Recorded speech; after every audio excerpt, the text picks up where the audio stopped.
Pemirsa, bagaimana pasar akan merespons keputusan pengalihan subsidi pemerintah yang berdampak pada kenaikan harga BBM subsidi sebesar Rp2.000 per liter? Kita langsung saja membahasnya bersama analis dari Samuel Securities, Bapak Muhammad Al-Fatih. Selamat malam, Pak Al-Fatih. Selamat malam.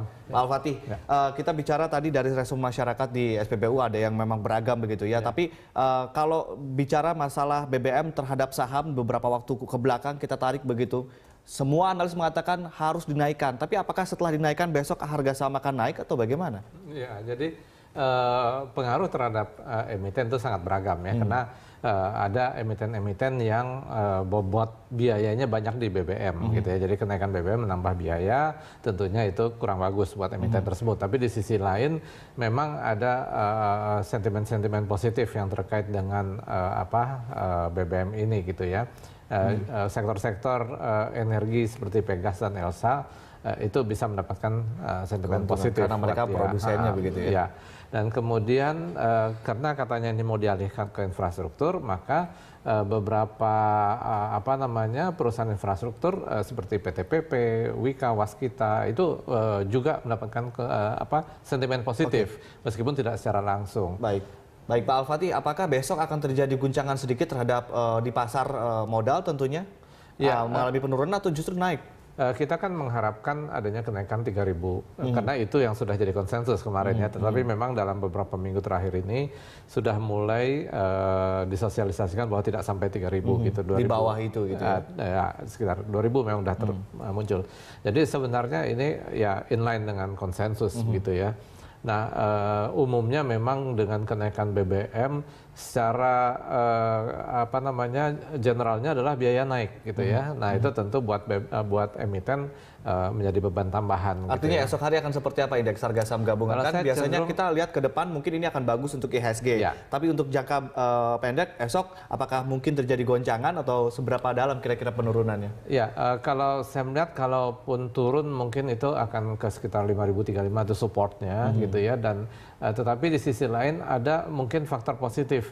Karena kita dapatkan kabar kan Jepang resesi gitu, pengumumannya baru tadi pagi. Sementara memang banyak dana-dana Jepang itu yang sedang mencari tempat lain gitu, dan bisa jadi itu mengkompensasi sentimen negatif dari kenaikan BBM. Jepang resesi artinya akan terjadi capital inflow ke kita atau justru ini secara fundamental akan mempengaruhi ekonomi kawasan dan itu buruk atau bagaimana sih sebetulnya Pak?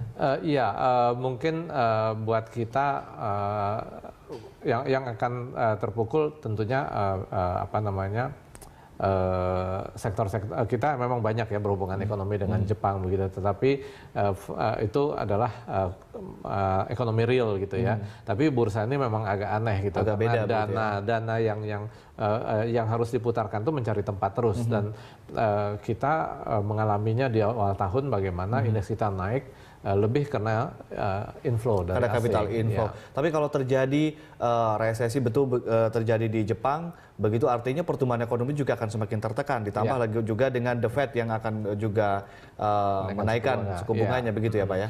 Ya, di sisi lain juga kan kita juga tahu bahwa pertumbuhan ekonomi kita dengan ini kan juga ada inflasi gitu kan, ada tambahan inflasi juga memang satu beban. Jadi memang untuk jangka menengah itu akan ada satu tekanan-tekanan begitu ya. Oke, Pak Al-Fatih, kita diprediksikan untuk inflasi katanya akan naik sebesar 2% begitu ya?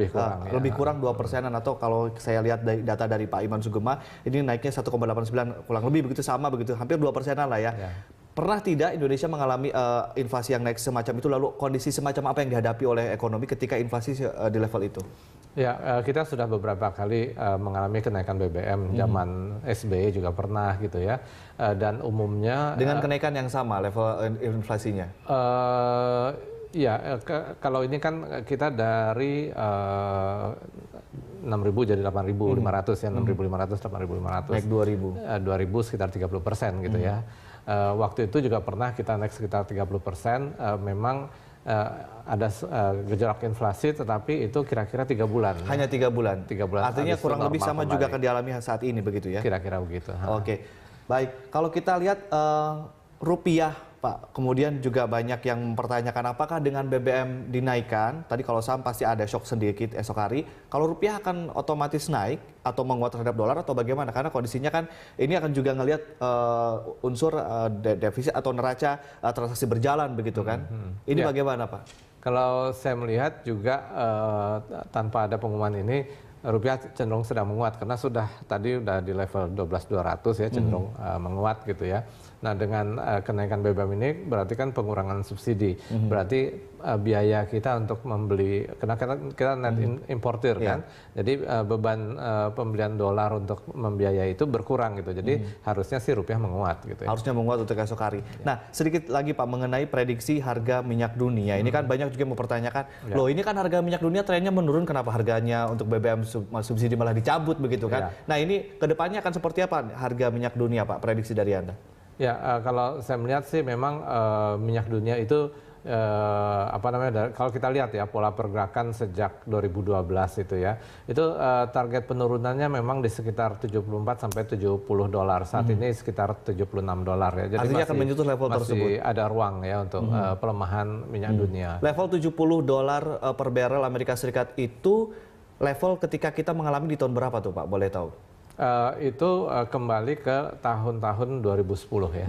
Jadi 2010 harga minyak dunia sekitar 70. Dan saat itulah kemudian juga untuk IHSG sedang mengalami boomingnya di tahun 2010 begitu ya Pak ya? Iya, di 2010 kita masih kenaikan ya.